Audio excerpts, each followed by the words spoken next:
एक शाम प्राची टीवी पर सीरियल देख रही होती है। तभी उसकी सास वहां आती है।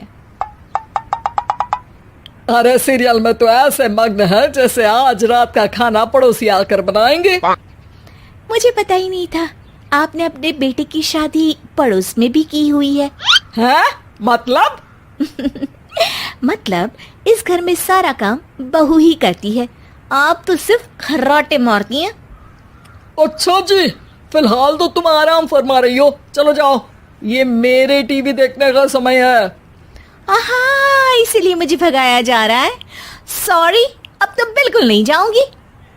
प्राची की इस बात पर दोनों सास बहू के बीच टीवी रिमोट के पीछे बच्चों जैसे छीना झपटी शुरू हो जाती है, जिसके बीच श्लोक भी काम से घर वापस आ जाता है। हाँ, आज मेरी चूहे बिल्ली की जोड़ी किस बात पर झगड़ रही है? अरे तेरे बीवी मुझे टीवी ही नहीं देखने दे रही। अरे तुम्हारी मम्मी मुझे खाना बनाने के लिए फोर्स कर रही है।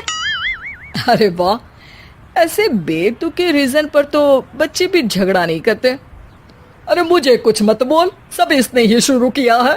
हाँ हाँ, जैसे आप तो बहुत दूध की धूली है ना। अरे बस, दोनों चुप। प्राची जाओ, खाने की तैयारी करो। और माँ तुम छोड़ो, तुम्हें क्या बोलूं, शांति से अपना सीरियल देखो, मुझे दोबारा लड़ने की आवाज सुनाई नहीं देनी चाहिए। ऐसा बोलकर श्लोक वहां से चला जाता है, जिसके पीछे पीछे प्राची भी कुछ न कुछ बड़बड़ाते हुए रसोई में चली जाती है। हाँ हाँ, सासू जी को तो कुछ बोलेंगे ही नहीं, बस मुझ पर ही हुक्म चलता है, खाना बनाओ, जैसे मैं इनके घर में खाना बनाने के लिए आई हूँ। इसी तरह शाम बीतती है और रात को श्लोक और प्राची की सास खाना खाकर सोने चले जाते हैं, लेकिन प्राची गुस्से में कुछ खाए बिना काम में ही लगी रहती है। इस घर में किसी को घंटा फिक्र नहीं पड़ता, मैं खाऊं या भूखी रहूं। प्राची कुछ देर के लिए रसोई से बाहर जाती है और जैसे ही वापस आती है तो वहां दूध का भरा ग्लास देखकर हैरान रह जाती है। फिक्र पूरी है, बस दिखाना नहीं है। प्राची दूध पीकर सोने चली जाती है और अगली सुबह एक बार फिर सास बहू का कार्टून नेटवर्क स्टार्ट हो जाता है।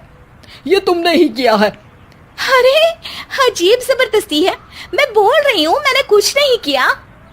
दोनों ने मिलकर पूरे घर को पागल खाना बनाया हुआ है। यहाँ कोई नॉर्मल इंसान तो रह ही नहीं सकता, इसीलिए अब पड़ोसी क्या रिश्तेदार भी घर आने से कतराते हैं। और सुन बेटे, तू भी चंगा, तेरी माँ भी चंगी, तेरी बीवी भी चंगी, रिश्तेदार।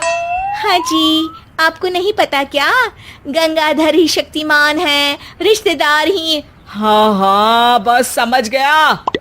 कभी जानवरों जैसे लड़ेंगी तो कभी जुगलबंदी करेंगी।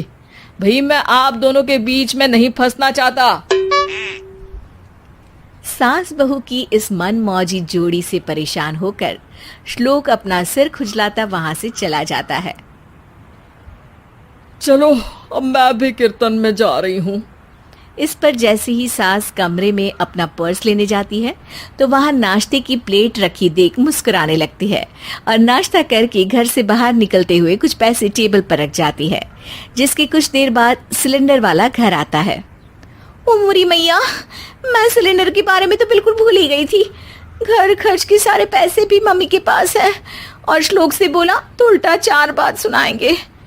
प्राची ये सोच ही रही होती है कि अचानक उसका चेहरा चमक उठता है और वो घर में आकर इधर उधर देखने लगती है।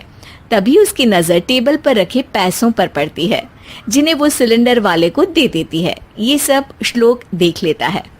अच्छा बेटे, इतना बड़ा घोटाला, सबके सामने मैं तेरी दुश्मन और पीठ पीछे तेरी मेरी यारी। इस पर श्लोक एक प्लान बनाता है और शाम को सब एक साथ बैठे होने पर बोलने लगता है। माँ, तुम दोनों की बहुत लड़ाई होती है, इसलिए मैं सोच रहा हूँ कि प्राची को उसके घर छोड़ाऊं, इससे वो भी खुश रहेगी और तुम भी। अचानक श्लोक की ये बात सुनकर सास बहू शौक से उसकी तरफ देखती हैं। अरे ऐसे कैसे घर छोड़ाओगे, मुझे कहीं नहीं जाना। अरे तुमने बोला नहीं पर मैंने सुन लिया, तुम्हें मम्मी के साथ रहना अच्छा नहीं लगता, मुझे पता है। अरे वाह, अरे जब बहू खुद कुछ काम बोले तो वो तुझे सुनता नहीं, और अब जो इसने बोला ही नहीं वो तू समझ गया। जब उसे नहीं जाना तो फिर जबरदस्ती क्यों कर रहा है? अच्छा, फिर आपको मौसी के घर छोड़ाता हूँ, बस अब आप दोनों एक घर में एक छत के नीचे नहीं रह सकती। मैं इस टॉम एंड जेरी की जोड़ी को और नहीं झेल सकता। है? ऐसे कैसे नहीं रह सकते? तुम्हें इतनी दिक्कत है तो तुम्हारा बोरिया बिस्तर पैक कर देती हूँ, लेकिन मम्मी जी कहीं नहीं जाएंगी। बिल्कुल यही सुनना था मुझे। अगर दोनों में इतना ही प्यार है फिर हर वक्त ये लड़ाई का नाटक क्यों करती हो? देखा मैंने कैसे माँ किचन में दूध रखती है और तुम उनके लिए कमरे में नाश्ता रखती हो, और कैसे वो पहले ही तुम्हारी दिक्कत समझकर घर में पैसे रखकर बाहर जाती है।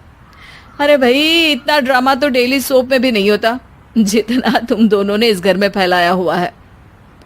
तू हमें टॉम एंड जेरी बोलता है ना, तो याद कर वो दोनों भी एक दूसरे को बाहर वालों की बुरी नजर से बचाने के लिए हमेशा सबके सामने लड़ते थे, लेकिन अकेले में दिक्कत के समय मदद भी तो करते थे।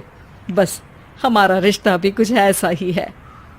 और वैसे भी अगर सास बहू में तू मैं नहीं होती तो दुनिया वालों को कहानियां कैसे मिलेंगी?